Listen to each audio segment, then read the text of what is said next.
Welcome to Authenticity FM, episode 27. I am your host, Mike Sable. I am joined, as always, by my friends and co-hosts, Phil Corrali and Corey Spiegel. And if you've ever wondered how coconuts, parishes, Bob the Builder, Mexican garnet, Lucy, and rhymes all fit into one coherent framework for our next guest, stick around. We'll see you on the other side.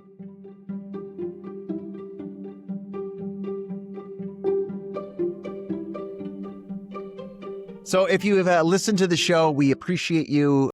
Please give us some feedback, like and subscribe and all of those things. And we do this little bit where we have these kind of clever little words that come into describing our next guest. So the first word that I used was coconuts. If you've ever seen Monty Python and the Quest for the Holy Grail, you know that that is one of the silliest things that can happen in any movie, with the little clapping of the coconuts to represent horses. Our guest is often silly. If you've ever heard of parishes, those are also the county structure in the state of Louisiana. The state of Louisiana also reminds me of Benjamin Buford Blue, more commonly known as Bubba from Forrest Gump, one of the kindest and most thoughtful characters in movie history, just like our guest. If you've ever heard about Bob the Builder was this wonderful cartoon character that built things and fixed things and made things better. And our guest builds and makes amazing things like Civic Pride. If you've ever wondered about Mexican garnet, it's this obscure rock that our guest, as a proud mama, always provides for her little boy. It's one of the great treasures of life. And so Mexican garnet, if you have heard the word Lucy, that always makes me think of one, I have a daughter named Lucy who's amazing and just got her driver's permit today. So congratulations to Lucy. But it also reminds me of Wild Style, one of the main characters of the Lego movie, tied into Lego. And lastly, rhymes, one of the most complicated and open-ended things, except there's one thing. There's nothing that rhymes with orange. And if you are silly, loving, thoughtful, queer, mama, Lego, and orange, you are my friend Pam Davis. Pam, welcome to Authenticity FM. Thank you so much, Mike, for that welcome. That was a stretch on any number of levels, but you are a dear and close friend, and I wanted to go over the top for you. Welcome to the podcast. Yeah, no, you got it. And actually, I appreciate the Monty Python collection because I often perform the Ministry of Silly Walks as I enter City Hall in the mornings for my team. We did not, and so as everybody knows, we didn't plan any of this. It works out just great. Yeah. Pam, for the benefit of our listeners, take as much time as you want because I put arbitrary deadlines on time. Give us a little sense of who you are, how you got into this local government journey. Thank you. And I'm hoping you will accommodate the long version of the story because it is rare that I get to tell it. So my story to local government starts with astronomy. It starts with summer camp. And it starts with figuring out I'm gay. And all of that led me to want to be a city manager, which I'm guessing is a fairly unique combination of things. But essentially, when I was a teenager, I was about 14 and I had my whole life figured out. I was going to go to Cornell University. I was going to study astronomy. I was going to continue my passion of supporting summer camps that I worked at as a teenager. And then along the way, I discovered that my identity was not that of other people, that I was different. And it took me quite a while to understand that about myself. And when I did, I also recognized that the world was not built for me and people like me and the family that I would want to have someday. And so in high school, as part, because I don't like Bob the Builder, can we fix it? Yes, we can. I really wanted to change the entire world, make it a more inclusive place, and create opportunities so that someday people like me would not have to go through what I went through. And as I learned these things about myself, I also learned that it was this thing called government that was a key driver in all of the cultural stigma around and driving homophobia, judging who was valued enough in society to have a family, etc. So I jumped kind of full throttle into activism mode as a teenager. I started the first Gay Straight Alliance club at my high school. And in the process of doing so with a couple of friends, we faced backlash immediately from our administration. We had gone through our student government process to become a club.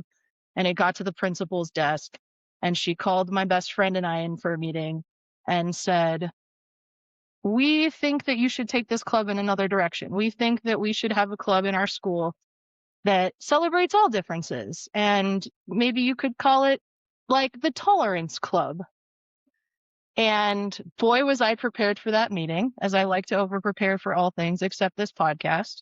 And I had done my research, and I knew that there was a federal law on the books called the Equal Access Act that required any school receiving federal funds that also allowed extracurricular clubs, they had to be inclusive of all extracurricular clubs. And interestingly enough, this was a law that was passed to protect the rights of religious student organizations to be able to form their clubs on campus. But as the Gay Straight Alliance movement was forming in the 90s, activists discovered that this law would help them as well. So I came with research, I came with the support of my parents, and we were able to proceed with this movement. A lot of other things happened in those years, but what I will share is, for me, that was this huge awakening that somebody somewhere wrote a policy and had the power to get it implemented. And whether or not they intended it to do so, it directly affected my life and my ability to pursue something that I wanted to do. And I fell in love with the concept of government, with the concept of the social contract, this idea that we are stronger together than we are separately, and that there are actual processes in this world that if you learn enough and get to know the right people, you can make just about anything happen. And so that set me on a sort of general direction as I entered undergrad. And then frankly, what turned me on to city management was a combination of two things. One, it was I had an internship for my member of Congress on Capitol Hill in DC, Harry Mitchell, representing Tempe, Arizona, and Scottsdale, where I grew up. And during that time, I had goosebumps every day walking into the national Capitol, and I felt so far removed from anyone we were serving. I felt like I answered calls, and yet over the course of almost a year, a lot of the initiatives we were trying to advocate for went nowhere. And so I knew after that experience, I wanted something more tangible. The very next summer, I volunteered at a local queer youth serving organization in Phoenix and had conversations with the youth that we were serving about the big political issues of the day for the queer community, about marriage, about school bullying. And the feedback that I got was, I can't even worry about whether or not I'm safe at school because I don't go to school, because I was kicked out of my house and I'm homeless. And I care a lot more about where I'm going to eat tonight and, where I'm going to get relief from the Phoenix sunshine in July. And what I learned from those kiddos was that local government, whether it knew it or not, was saving the lives of these children by providing public transit with air-conditioned vehicles, by having a library that was open late some evenings, by having an airport that you could walk through and find shelter. And I just said, that's where I need to be. To serve the community that I am a part of and that I care the most about, I need to work for local government. And so that really set me off. I went right into an MPA program at Arizona State, Go Devils, and shout out to the phenomenal Marvin Andrews Fellowship that is currently recruiting applicants this year. And I had an amazing 2-year experience where I got both that education and hands-on knowledge. And I didn't really know what a city manager did when I started that program. And when I walked out, it was the only thing I wanted to do with my career and still do. I have to say, so Pam, you and I are friends. I have heard portions of that story before, and I get goosebumps every time you tell that story because it is such a powerful, personal reminder of the impact that we get to have in people's lives, and it's incredible. So I just want to say thank you for sharing that. Thank you for being on our show, and we are going to jump right into it. I'm going to look at Phil, and I'm going to look at Corey, and I'm going to arbitrarily pick on Corey to go next. So speechless. I totally have the Mike Sable tingles. What an amazing on-ramp story. I also have a tad bit of envy. I did not get through the ASU MPA program nearly as efficiently. It was more like 4.5 years for me, but still a wild and crazy time. So you talked about being from Scottsdale. You talked about going to ASU. Where are you now, and how does the journey get there? Sure. So I currently work as assistant city manager in Boulder, Colorado, which continues to be my dream job after 7 years. I came by way of several different cities. So as I briefly mentioned, the ASU MPA program and the particular fellowship I had actually placed me to work part-time for a city during that time frame. So my first local government was Avondale, Arizona, a suburb of Phoenix. When I graduated, fun little story of heartbreak and kind of my first big loss was I thought for sure I was going to go into the Phoenix City internship program and just sort of like, I'm a big Phoenician. I love it there. And I didn't even get an interview. And I had thrown like all my eggs in that basket. At the same time, Fort Collins was advertising for a management fellow and the deadline had not passed yet. So I just jumped right into that head first, sight unseen, and was successful in getting that particular management fellowship, which ended up being probably the best thing to happen to me. Going to a smaller organization, being for the first time in my life in a place that I didn't know anyone and had to build an entire social community for myself as well as a professional community.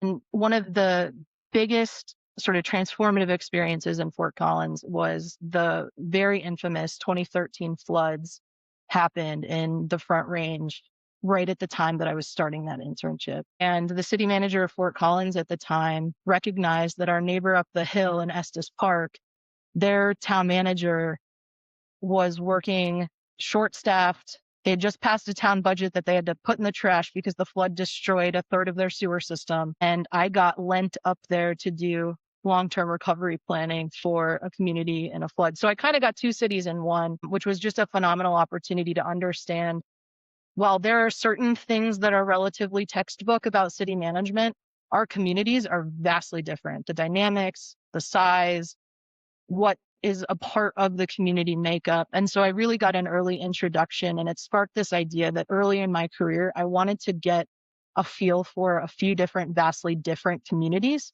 to really see where I might find my place. So after Fort Collins, my next move was Sierra Vista, Arizona. And so back to my home state. And frankly, in some ways, I thought I was a lunatic to be like in my early 20s and queer and single and choosing to go to an incredibly rural and I was concerned about my social life, but I was really excited at the opportunity that they would trust me to be their budget officer with almost no real experience other than what I had learned in school. So I held that job for just about 2 years and frankly reached that point where I needed to be somewhere where I could have more of that social life again. So moved back to the Phoenix Metro, had a great 3 years in Goodyear, Arizona. So went from the only county in the state of Arizona with a declining population to a city in the Phoenix Metro with the fastest growing population in the state, and got to understand decline versus growth dynamics, et cetera. I will come full circle and say, because my next leap was Boulder, one of the things that became really important to me during my time in Goodyear was that my next job be a place that really aligned with my values, that I not be serving a place where I felt like I would hit my head against brick walls when dealing with major issues, where I could be celebrated for who I was fully. I was never in the closet, but I certainly struggled quite a bit with microaggressions and other forms of kind of mild discrimination in the workplace over the course of those years. And when a mentor and incredible human who's already been on this podcast, Tanya Angie, had an opportunity to come work for her in Boulder, Colorado, I leapt at the chance, moved my new wife and I and our dog up to Colorado, and the rest is history. We have a beautiful son, and I'm really thriving where I am now. So Pam, thank you for one of my favorite things that I get to hear are people's origin stories, the reason that they do what they do, and not one is the same, and not all give you chills when you hear them, but yours absolutely does. It's both unique and inspirational, which I think are two words that describe you quite well. I'll throw you a little bit of you probably don't know this story. I think I remember first encountering you on Twitter, probably in the 2017-ish era. And I was just kind of leaning in on that platform at that time and there were a lot of like local government types, and it was kind of fun. And ELGL was kind of forming, and there were things that were I was learning about people. And so Twitter, it was kind of a fun platform to just kind of see how people thought and the work that they were doing and how they put that into a very tight 140 characters. And I remember following you pretty early on. And I saw you for the first time in real life in Nashville at the ICMA conference. I don't know if we were staying in the same hotel, but I saw you in the lobby. And now I was a little fanboy starstruck type of a situation in that moment. And you were like sitting on the couch, you had one leg up, you had these great socks on. And I was like, you should go over and say hi. You should go say hi to Pam. And I did not, because I was a little bit like, oh, she's not going to want to talk to me. She's somebody. And I think what is so interesting to me is that once I finally had the chance to meet you face to face and talk to you face to face, that was the stupidest reaction I could have had to like talk myself out of having that conversation, because you are incredibly engaging, incredibly thoughtful, and willing to talk to anybody, right? And as I hear your origin story, I understand that better. I think I understood some of it already, but you have worked to be the person that people associate with welcoming. You have worked to be the person in this profession that a lot of us look to and say, gosh, I wish I could advocate like that. I wish I could own who I am and what I believe in the way that Pam does. And I guess my question, this very long path to a question, is that how you've always been? Or did you grow to be that person? I told you I would end up crying. So here we go. Maybe first, thank you, Phil. That really means a lot to me. And humbled is not the right word, because you totally just inflated my head with all of those amazing affirmations. But I am honored to know that you had that feeling of me even before we met. And I treasure our friendship now. I think the short answer is no. I have grown into that. I think in retrospect, I have grown into it fairly quickly in the relative time span of my career.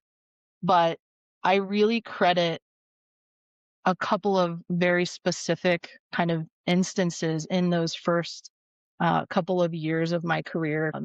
I was actually our city manager's office executive assistant in Fort Collins, who, when I showed up in Fort Collins for that first full-time job, very task oriented, very concerned with showing up, justifying my presence at every table, very much this idea that there's a very important separation between personal and professional and so forth.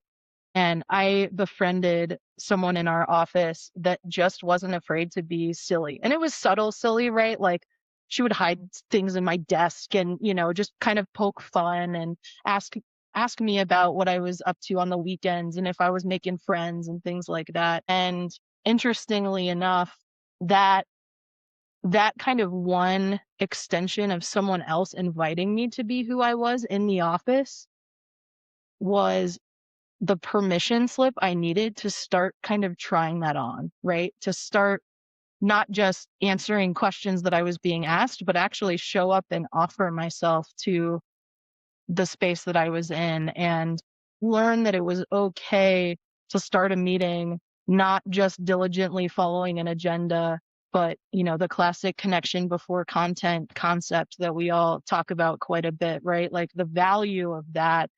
And that would not only, that was a lot of negatives. It would not only inhibit my professional growth, it would actually support my professional growth. So there were a couple moments like that and key people along the way that really started to invite me to be myself. I had another instance when I was in Sierra Vista.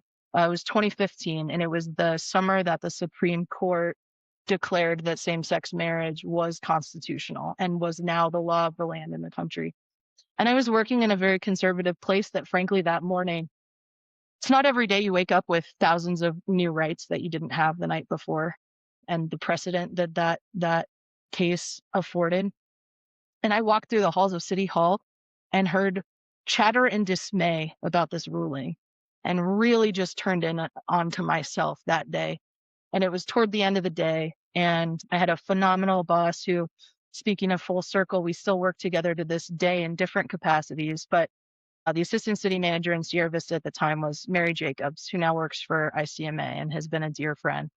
And I walked into her office and I said, Mary, like the most amazing thing that ever could have happened today. And I just want someone to celebrate with. Like, will you give me a hug? And it was just another one of those moments. I love that story because it was just another one of those moments where I needed to know I had an ally at work. I needed to know that I had someone in my corner. And I also deserved to celebrate this thing in my life.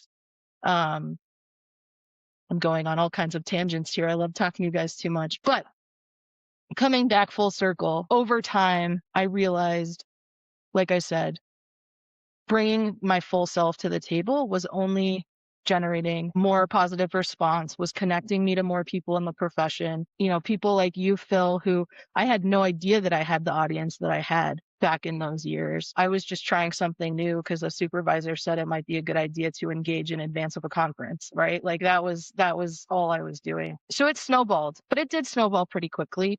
And once I let my full self out of those compartments, I knew I wasn't going to go back. And so I knew that I would have to find places that would accept all of this and see that all of that as an asset and not a liability. So let's build on that. Not only did you find places, you've actually built some. And that's really unique in a profession like ours and an industry like this. Talk to us about Civic Pride and how that started, because 10 years and a lot of great parties and some of the most fascinating, amazing people I'm blessed to know came through those connections. And so I think people deserve to know that story too. Yeah, thank you for that invitation. And I would love to talk about it. And this is the first time I am talking about Civic Pride having handed the torch off of leadership. So it's fun to think about the journey now through that perspective. But no, when I was a grad student, one of the values of the ASU MPA program was that they matched us up with mentors in the profession and people to get to know. And I asked if there were any gay city managers that I could be matched with. And the program at the time really struggled to know where to point me. And I think some of that is a reflection of just the state of the profession at the time, which persists to a degree still today, where folks may or may not be in the closet, but they certainly don't broadcast their identity, and they certainly don't aspire to be known for being a queer city manager. It's sort of a secondary characteristic for many of us. But I really desperately needed to know there were people out there. And so that, Pat Martell often talks about you can't be what you can't see. And I wasn't seeing it overtly. Pat Martell became one of those people that I could see in leadership, right? And sort of recognize there would be a place for me. So I want to say it was about 2015, it was actually Phil Smith Haynes, one of our dear friends and fellow city management professional. He wrote an article in the Public Management magazine. And I wish I could remember the exact title, but the premise of this article was essentially, where are all the gay city managers? And he had interviewed some various folks for this article, but I think all of them or most of them chose to be anonymous. So he wrote this great article talking about being queer in the profession. But even then, I learned about one more gay manager out there. And so I emailed him immediately after the article and just thanked him for putting that out there and asked, like, what can we do? And he and some other folks had informally started a network of kind of the queer city managers that they knew about to think about organizing. And so he and Tony Winnie, another amazing manager that I've come to be very good friends with and who's been a part of the Civic Pride journey, they worked with ELGL to essentially put together like an underground reception at an ICMA conference in Seattle that year. So I really went there as an attendee, but to meet folks at the first time. I was just a couple years into my career, and being in that room, it's hard to describe what being in that room was like. It was was like coming home. It was like, even though we were sort of off the beaten path and this and that, like I was with my people, and that felt really amazing. And so I started to just spin up from there. How do we turn this into something bigger? How do we make this not word of mouth? Because part of my whole thing was, I was lucky that I saw a particular article and had the ability to reach out and make that connection. But how many other people are part of our profession that don't have those connections right off the bat, that aren't already part of an existing network that they can tap into? And so it took a couple years of work with them. We had a couple more years of an informal reception. And then by San Antonio, I said, well, have we ever asked by CMA to be a part of the agenda? And, like, should we ask? Do we know if that's a thing? And so at that point, there were about 4 or 5 of us that were committed to being a part of something. And so I started convening just monthly phone calls for us. We started calling ourselves a steering committee, like really awesome bureaucrats. And we reached out to ICMA and we said, what might it look like for us to have our own space, but be a part of the conference program? And to our delight, at that time, ICMA said yes. And so we were at that point, as an organization, out of the closet and in full view. And from there, the reception from the general membership and from colleagues was phenomenal. I mean, we had hundreds, I don't think I'm exaggerating. We have had hundreds of people come through our events. And I think what's magic about it is I do believe everyone who's engaged with Civic Pride is an ally on some level. But I think so much of the magic of Civic Pride, obviously it was based in creating a space specifically for LGBTQ professionals. But more than that, it was a space to welcome people to be who they are, whatever that looks like, and to say, let's stop compartmentalizing who we are in this profession. If we don't give ourselves permission to be humans, how can we expect others to treat us with humanity when we are navigating challenging times in public service? So, we formalized. Through a lot of Googling and work with our team, we figured out how to incorporate a nonprofit all by ourselves. We got a bank account. And so it was quite the journey, and we were all doing this in our spare time. And so there were fits and starts along the way. But I'm so proud to say now that, I've passed the torch to some tremendous leaders. And one of my big goals was, if there's not a pipeline for us, let's build one ourselves, but then let's commit to making sure that we're not the only ones walking through it. And I think that it was really important for me, as hard as it is, to hit that 10-year mark and see that we were at a place that was fairly sustainable at that point, and then hand it over. And I'm still there for Civic Pride. I'm an active member. I will be there to consult for all time, but it was really important for me, I think, as one of the core founders, to step away for a little while and let it take on a life of its own, separate from who I am. All right. So I'm going to say a bunch of things. Number one, the last 5 minutes or so was a masterclass in how to drive change in an organization of 13,000 members. Like, go back, re-listen again and again and again, because it is the description of how to make change. There are a lot of people in this profession who identify as gay, who had to meet in secret, and they would often go miles and miles and miles away from the conference headquarters just to talk to one another, and to now know that there is a space where people can just show up and be themselves. And like, I don't know that you appreciate how much that means to people who maybe feel differently or just feel like they don't fit in. Like, you have created something magical. And one of the things that I appreciate about you, Pam, and we've probably talked about this a lot of times, is you reference like some genuine icons in the profession. So, right, Pat Martell, Phil Smith-Haynes, right, Mary Jacobs. You made an oblique reference to Felissa Logan, who said, right, connection before content builds community. Like, she engraved that in me 15 years ago, and I still remember the first time I heard it. And so one of the threads that I think you weave in really, really well is you're linking past and you're linking future, and you're sort of in that pivot point. And you're in that sort of a generation that you're in this pivot point. So What are the advantages of being in the spot that you're in? Because you're right. I mean, I joke to you all the time, like you're a big deal in a really cool community. You can speak to multiple generations. What does that sort of generational sweet spot meant for you, and how do you leverage it in a lot of ways? And you weren't prepared for that question, which is the best part of why I asked it. So, Uh, yeah, it's a deep question too. The first thing that's coming to my mind, so I will need to process out loud since I wasn't prepared for this. Um, I think because of the experiences that I've had, because I have both known what it feels like to be invisible, to be a victim, um, to be devalued, but I also know what it feels like to achieve some amazing goals and to have loving friends and family and to be blessed with enough privilege to pursue my dreams.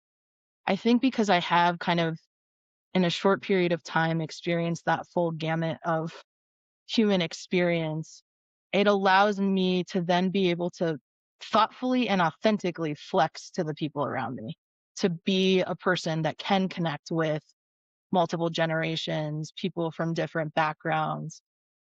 I have enough smattering of experience to be able to empathize on some level with just about anyone. And I know enough about myself to know when I have another person in front of me, they are the way they are for a whole lot of different reasons, some by choice, some not by choice. And it's important as you're getting to know someone to start to understand why they are the way they are in order to then work with them, build with them, team with them.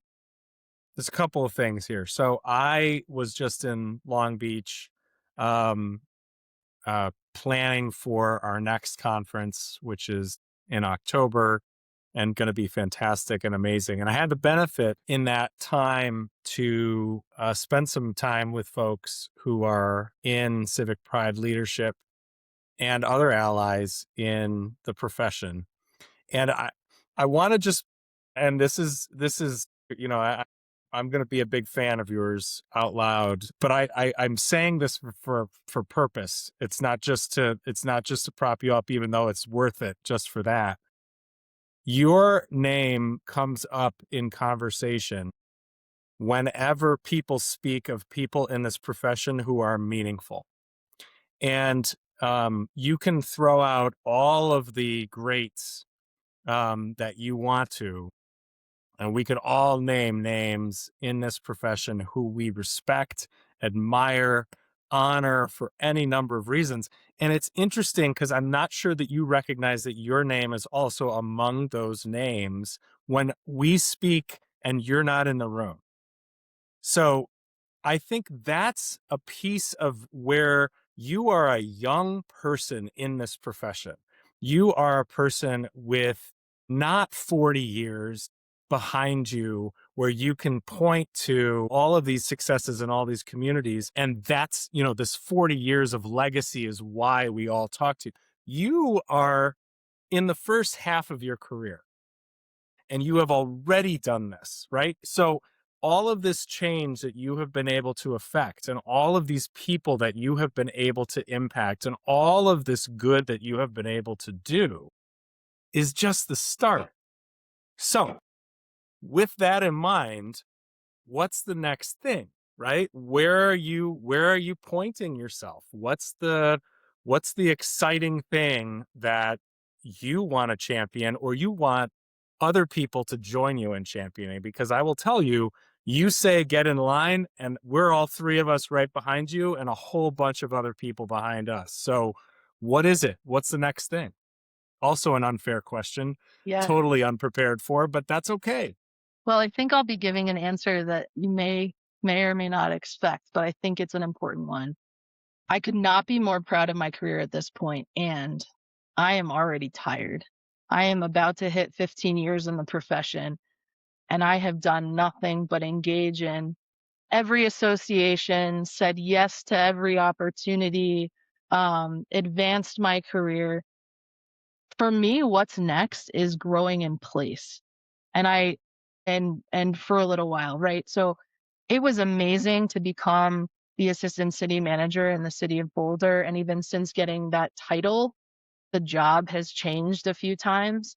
But to your point, I am still a little bit of a baby in the profession. I mean, I have earned my spot and I stand by what I bring to the table.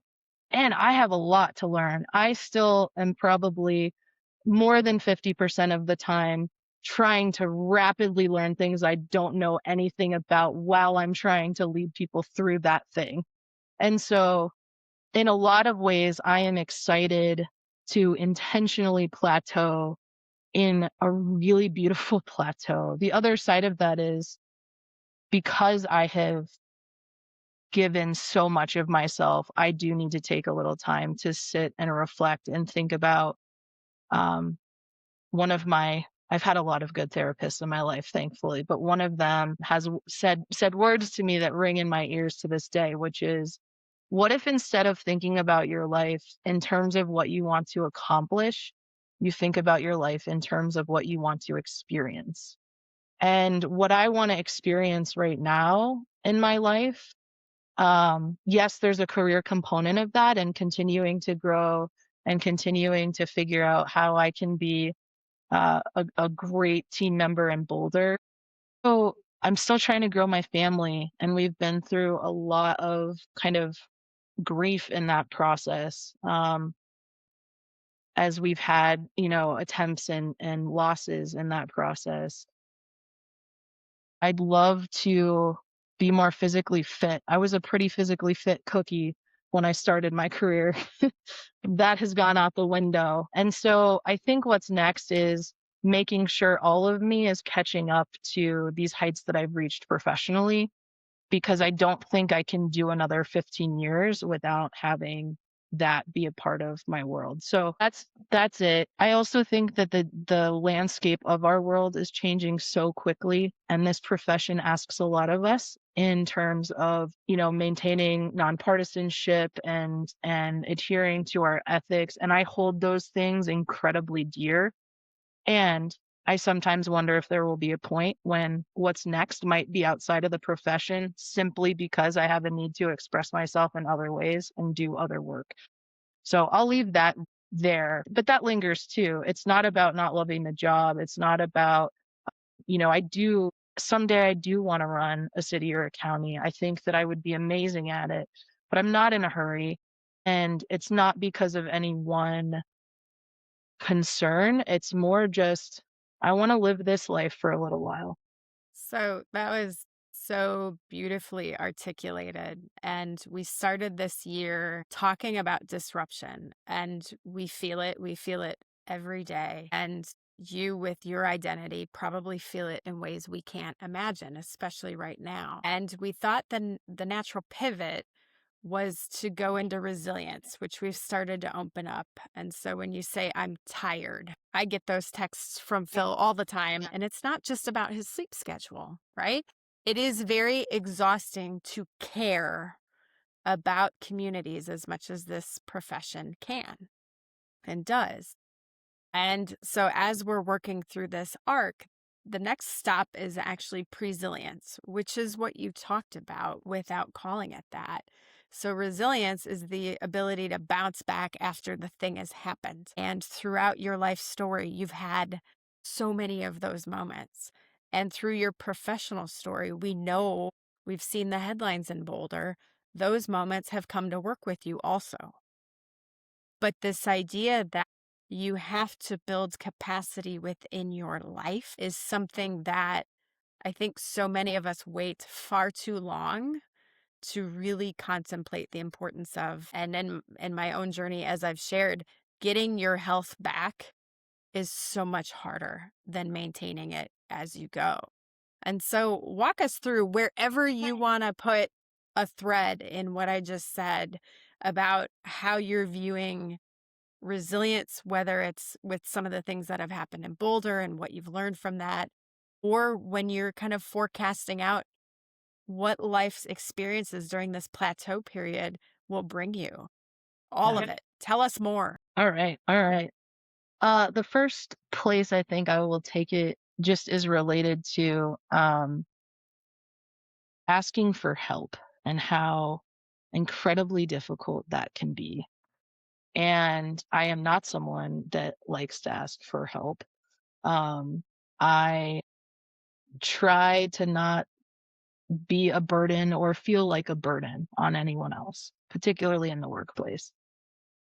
I have now had on and off for 5 years times, you know, okay, this is the emotional part, but I'm going to go here because I think it's good for this podcast for me to go here. I've been through 4 miscarriages in 5 years as I've been trying to grow my family. And some of those happened, you know, after a long day work with another long day the next day. And one of the other reasons I am so grateful to a place like Boulder and the leadership team that I work with is we have the types of connections and relationships that when I was in some of my lowest moments, my wife was able to call my city manager and say, hey, you're not going to hear from Pam for a little while. She's going to need some space. And the team gave it to me without question. And so just another tally mark in the column of build connections with the people that you work with. You don't know when that thing is going to happen, that you are going to need help and support and unconditional. The last thing I should have been worried about when I was in some of those really hard days was whether or not I was going to get fired because I didn't put in my sick time the right way or, you know, whatever it was. And so learning how to find and serve in a place where, again, you're not just valued on your best day, but you're valued on your worst day has been a tremendous lesson for me. And I feel really fortunate. And that really expanded after a couple of the losses. I said, I need a substantial break. I mean, I was finding myself like, maybe if I just like got hit by a car or something, I could go on FMLA for a while, right? Like that is not a healthy headspace to be in.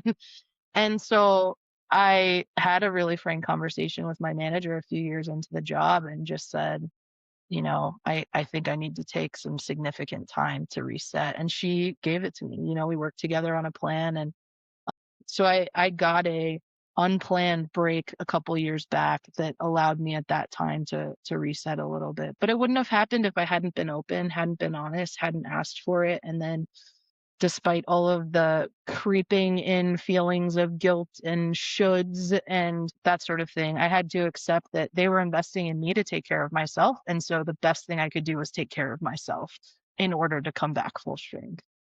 So it's been a bumpy road there, but asking for help has never hurt me.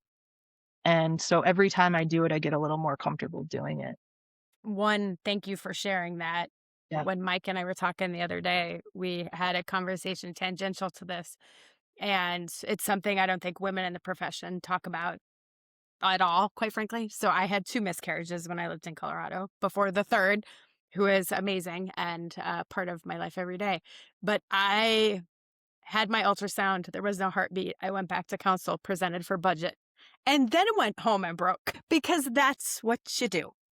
And so thank you for sharing it. I don't think I've ever said that story publicly. So here we go. But I think it's important that we have those conversations the same way that Phil can talk about what a diabetic attack feels like at work and showing up. The more we talk about it in human ways, the more grace I think we can offer each other along the way.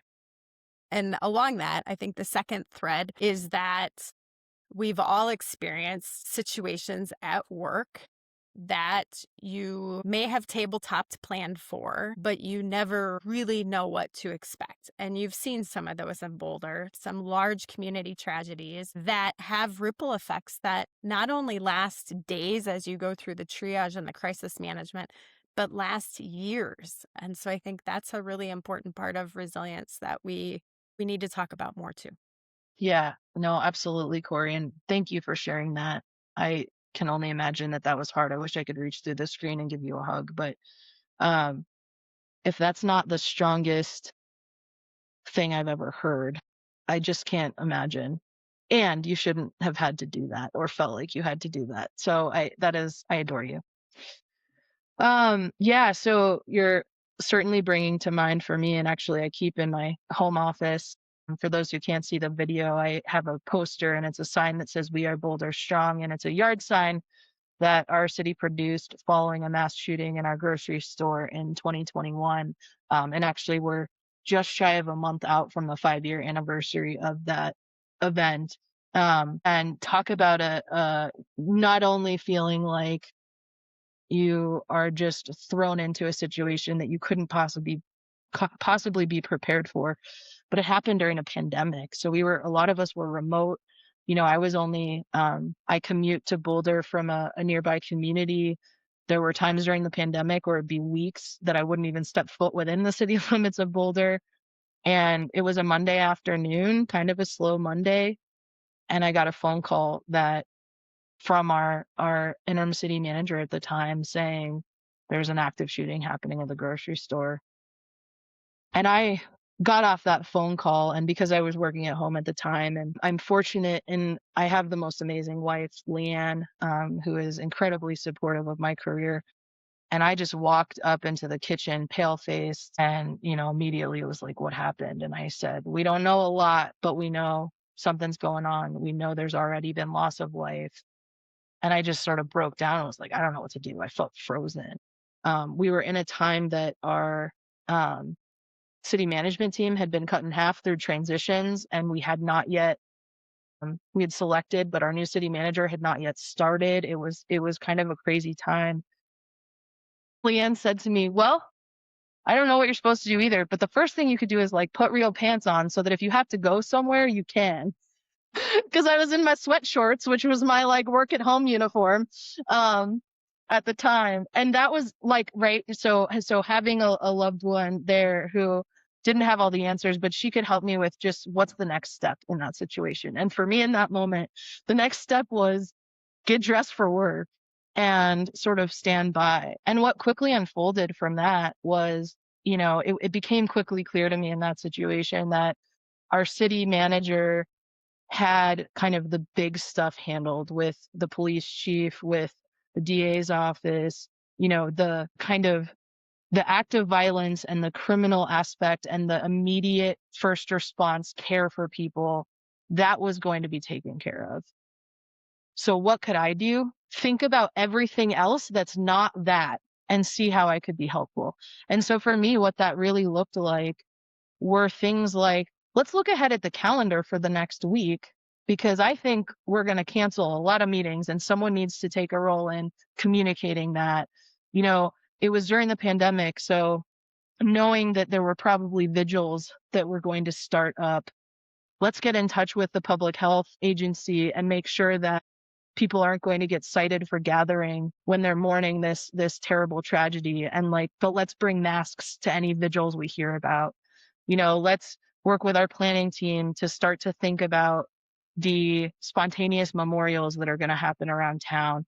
And some of that, right, is your disaster management playbook, but also when it's happening in your community, and even if you've learned some of that playbook, you are also dealing with your own emotions. You're also wondering who was in the store. There's all kinds of things flooding through your head. And so in terms of that presilience concept, I think so much of it is whatever chaos comes to you, you're still going to work the problem one step at a time.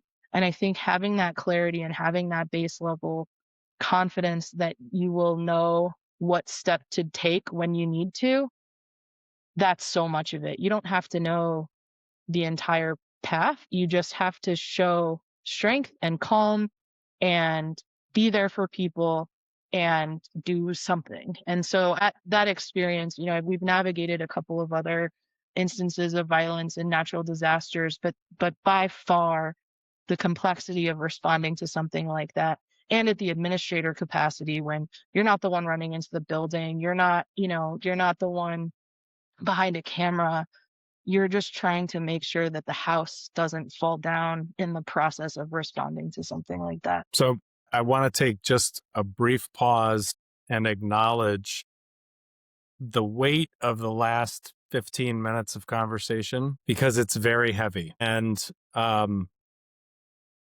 it's very real. And that's the value of it on a lot of levels for those people who are out there listening. because the four of us sitting here having a conversation, and Corey, you and Pam sharing your life experiences that are, in the best of circumstances, absolutely devastating. And then saying, I'm doing that, and I'm still going and doing my job. You still went and did your job in the midst of those things. And I think that by itself deserves just a moment of reminder of the weight that we and our colleagues carry into the work, into the job, and the willingness to not fall apart in the corner in the face of devastation in your personal life, but to go and say, it's meaningful enough for me to go and keep doing the work on behalf of the people that I have committed myself and perhaps taken an oath to, and all of those things. I'm still going to do that, even when it's really hard, even when it's devastatingly difficult. And that is a stand apart from the rest of the world component of this profession. And I think it's worth saying that when we have these kinds of conversations, because it is so easy to gloss over, and it is so easy to just kind of say, well, that's just how we do it. It isn't. It isn't easy. It isn't fun. It is very difficult. And thank you for sharing those stories. Something you said just made me think of one other point. So you're reminding me, when we talk about public service and we talk about who serves the public, there's a conversation that comes up pretty often related to kind of the demographics of our city staff, our county staff, that we should be reflective of our community. And I think it is important from that demographic perspective. But I also think, Phil, to what you just said, our community members at any given time may be going through some of these hard life things that we're talking about. And our job is to serve them through all the different ways our community is served, with an eye toward understanding the depths of the human experience, right? And, whether it's trauma-informed community engagement around matters of policing, or whether it's designing rec center bathrooms so that anyone who goes to use them can feel safe. And so I think, too, to your point, Phil, being able to talk about these things and how hard they are ultimately also helps us serve our community better, because these same things are happening across our constituencies. It's like you knew where I was going to hand off the commentary, because that's exactly what I wanted to point to. And I think it's what makes us want to do this, right? I think there's a special awareness that we have, many of us, maybe not all, but many of us have, that we see kind of the suffering, the frustration, the anxieties, the difficulties in our communities, and we want to solve for that. Yeah, we want to do the good things, the fun things, the easy things too, but it's really the hard things, right? It's the things that don't have a simple answer. It's the things where you have to be there for your community, even though you don't know what to do. Your comment about standing there stunned and not really knowing what to do next. It wasn't my community, but it was the community immediately next door on the 4th of July in 2022 that had a active shooter situation at their 4th of July parade. And this is 2 miles from where I'm standing with my family, watching them, my girls, in a potato sack race, trying to win whatever stupid plastic prize was being given out. And I'm on the phone with my public works director saying, there's an active shooter in Highland Park, and I don't know what we should do. And I'm saying, I absolutely froze for a solid 10 seconds because I had no concept of what to do. So Corey, your point, when we tabletop this stuff out, yeah, you could be great at the tabletop, but when it's real and when it's happening, your entire self goes into shock and you're trying to figure it out, because we're human too, right? We're not robots. We're not people that are just walking around doing the things.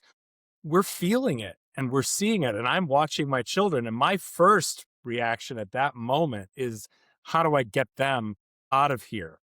And I have to subdue that to say, no, there's 1,000 people that all need to leave. And we have to do it quietly, peacefully, in a way that nobody gets hurt. And you have to turn something off in your brain in order to get there. And it is impossible to contemplate until you're in the moment. And so I hope that as we work through the world that we're working through right now and the situations that we have found ourselves presented with, that we take those examples of finding it and we pass that along and help people to understand that that's the stuff that you're going to deal with when the unthinkable is in front of you. And I'm just very grateful to all of you and to this profession that we are willing to do that stuff for other people.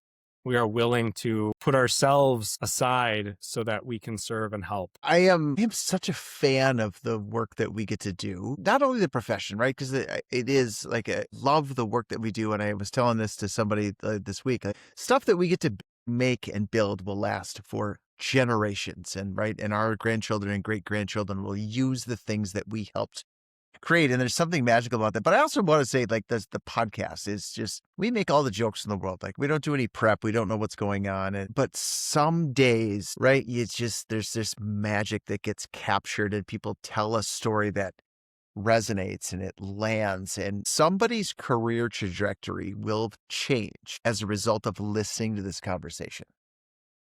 And I will stand by that, and I will stake my career on that. Like, there's the stuff that we get to do is so cool. And it's when we are ourselves and when we are real and we share what is happening and we're just honest about it, it actually makes all of us a little bit better. And so I actually don't have a question, but I'm reminded how special it is that this work that we get to do. And Pam, you and I have done a bunch of things together. We have caused good trouble in almost every one of them, sometimes bad trouble, but mostly good trouble. So I'm going to transition just slightly because I feel like we'll get into Taylor Swift later. You serve on the ICMA board, executive board. It's as Phil said, right? And Corey knows, and I know you're kind of a big deal in this profession. Why do you serve this profession more than just being in it? Why do you serve the rest of us in such a meaningful way? And what drives that? And what are you looking forward to accomplishing as a result of that? Yeah, I know. I appreciate the question.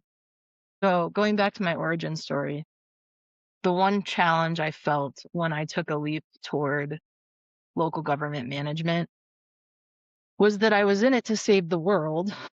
And so the idea of the scale of one community still felt not quite big enough.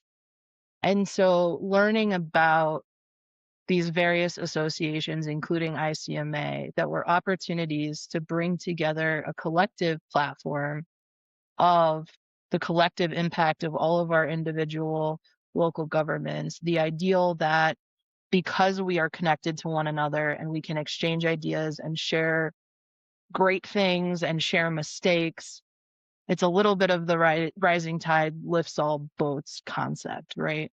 And there are several organizations, I think, that support our general work in that way. It goes back a little bit to some of the civic pride story and things like that.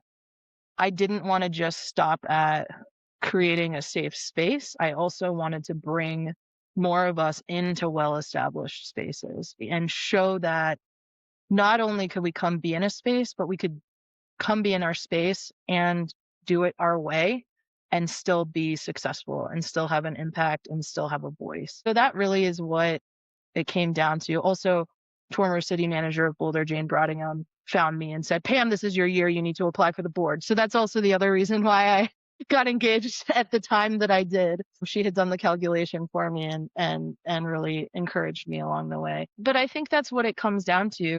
One of my favorite things about what we do is that government in the US at the local level is an open source system, right? We don't have proprietary things. Everything we do is out in the open to some degree. And so we get to steal good ideas. We don't have to reinvent wheels. And so being a part of these associations and being someone within those associations who brings people with her and helps to continue to diversify and helps to continue to ensure that the platform that we're creating together is one that celebrates all kinds of ways of leading and managing, I think is really, really important. Because if the kind of the institution of the association isn't able to adapt and evolve, then it will not serve our profession.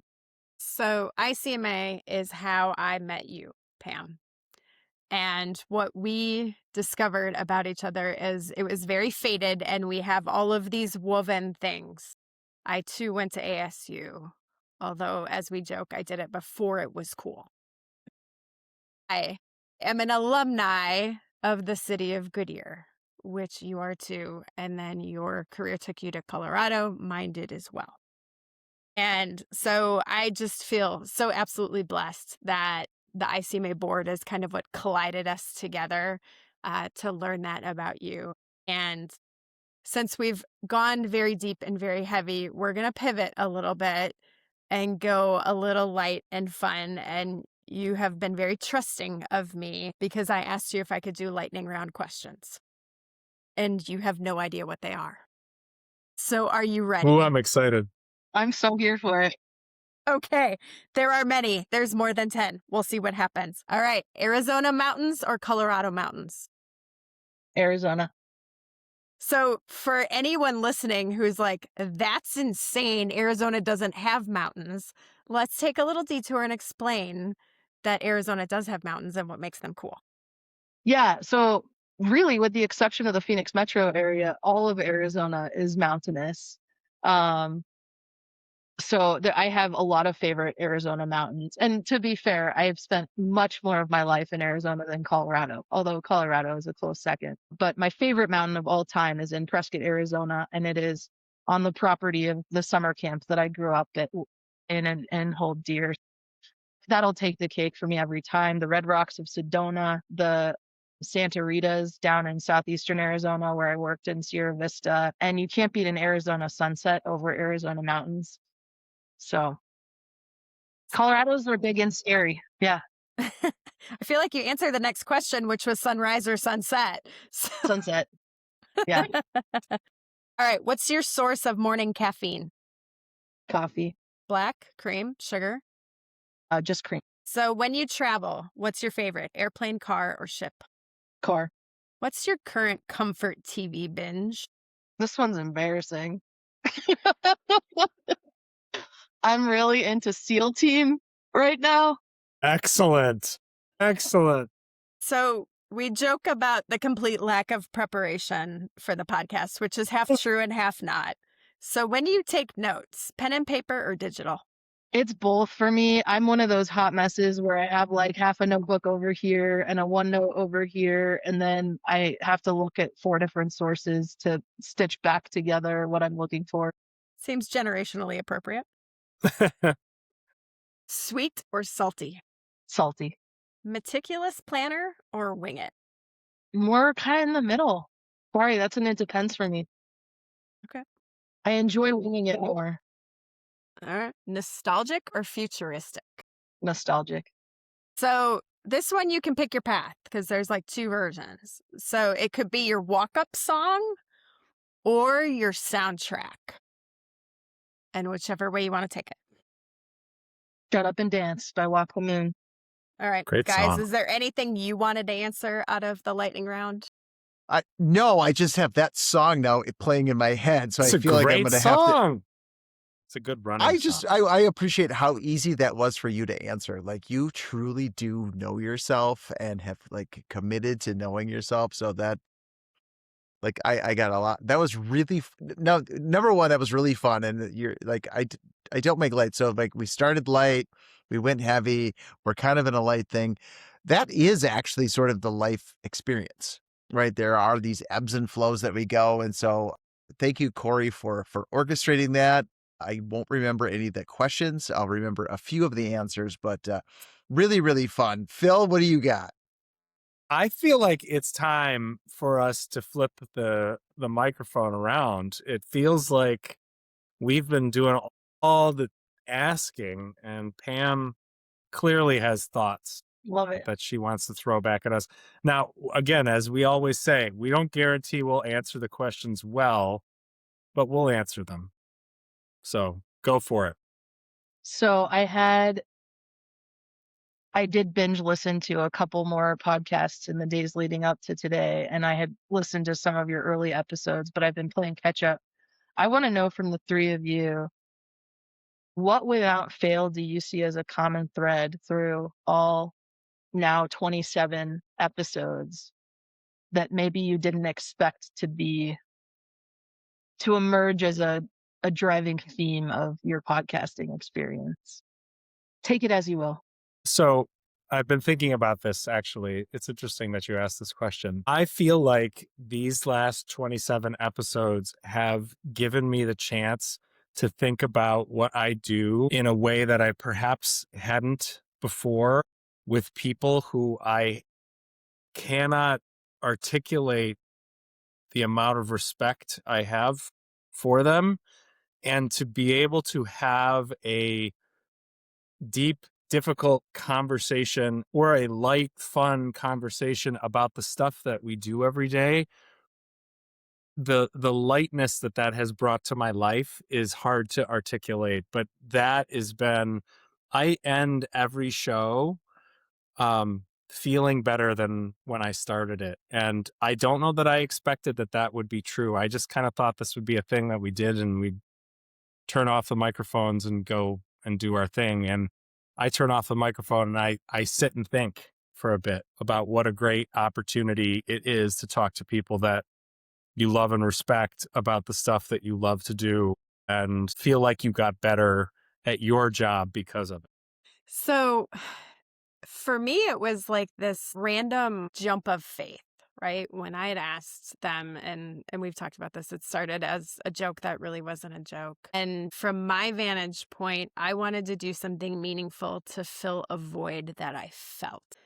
And there were no metrics of success. We couldn't define what good looked like. And I think Mike had put it so well, like, let's do great shit.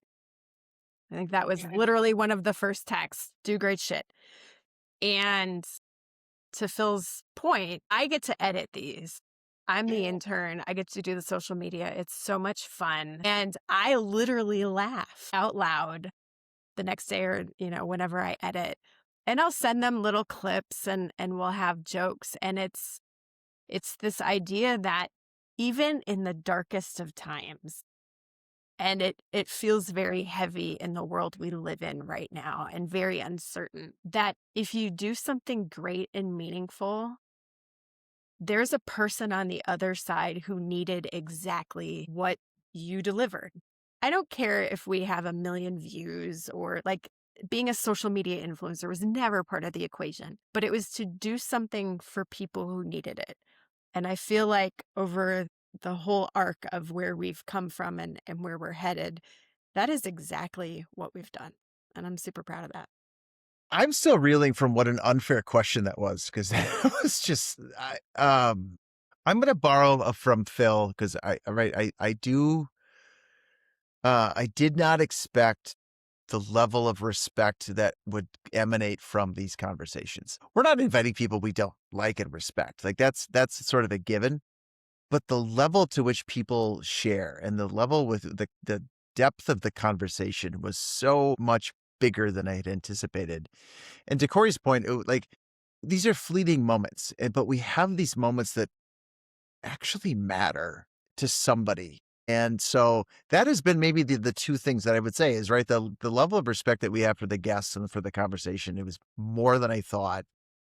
And the need for this level of conversation in this way is more than I thought. And I have had a hellacious podcast experience in the last 27 months or 27 episodes personally. Like there's a bunch of things that have happened in and around where I live. Having a safe place to talk about it with people I respect and admire has been life altering. And I'm not exaggerating. It's been life altering to have a place to do this. And I would not have predicted that when we kicked around this idea a long time ago. So thanks for the hard question. You're so welcome. And I want to thank you as well. I've been part of the journey of finding the plateau and that sort of thing lately. I have a hunger to express myself right now. And I'm a generalist at heart, personally, professionally, all of it. And so I've had this hunger without knowing like what to do with it. And this is one way, like you have created a space where I get to come and create and express alongside you all. So you're doing something amazing that's far, far bigger than the three of you. And I really, really appreciate that. Can I add just one little thing that maybe it's as much a call for what we get to do that people should do, and that is to say out loud maybe the things that you're thinking about other people that they need to hear. And I hope that that's something that we've tried to normalize a bit, that when somebody is doing great things or somebody needs to hear that they've got support or somebody needs to know that they have friends, even through the airwaves like this, not just the ones that sit next to you physically, that we're giving voice to the value of being there. And I don't know that I can articulate how much that means to me, and especially as we've had the fun of these episodes, to talk to people who listen, who say, I didn't really feel like I could say that out loud, but you guys did. And so now I felt like I could say it out loud too. And to give voice to that, I feel a little bit like Pam Davis in empowering people to be themselves and empowering people to be the real authentic person that they are. I love that, Philly. You reminded me of one other short story. So I would have been, I think, still a grad student, and I was heavily involved already at that time with the Alliance for Innovation, another professional association in our world. And it was their Big Ideas conference where the idea was to get managers in a room and really kind of wrestle with a real meaty topic over the course of a weekend versus a lot of different sessions. And I remember it was shortly after the murder of Trayvon Martin. And part of the conversation was around just what happens when your community becomes the flashpoint for all of the energy around a significant social and cultural issue and this act of violence. And I didn't say a word for the whole discussion. My thoughts were all over the place. I had a lot to say, and I felt very intimidated by the room. And it was toward the end of the conversation, and Peggy Maris, one of our beloved managers from Georgia, got up and said nearly everything I was thinking, and was really well received in the room. So I'm literally washing my hands in the bathroom, like after the session's over, and another mentor of mine, Katie Simon Holland, who was another phenomenal manager in our profession, she was washing her hands next to me and like noticed that I seemed sort of off and asked what was wrong. And I said, I'm just kicking myself because I had all these thoughts and I was scared to say what I was thinking. And then, Peggy went and said all of it and that was great, but like, I should have said it. And she looked at me at the time and she said, Pam, do you know how cool it is that you were like thinking the same thing as Peggy Maris in this room? Like, you'll have plenty of time. Like, let this be a lesson that you can use that voice that you have and you should share those thoughts. But it's also okay if the thoughts are getting out there and you're on the right track when your thoughts are being validated by other folks out there. So I value so much what you just shared, Phil, and I would encourage for our listeners and particularly those who may be earlier in their career pay attention to that too. You don't always have to be the one to make the move, but notice where you're aligned. Notice who you share those similar thoughts and feelings, and look to those folks as inspiration so that the next time you're in one of those rooms, you do use your voice. I don't know if there's a more beautiful wrap up to this podcast than that. So, Pam Davis, thank you for your time, your humanity, your stories, your authenticity. And if there are people in your life that bring you joy and courage and just hope, cling on to them, because when you find your Pam Davises, they are lightning in a bottle.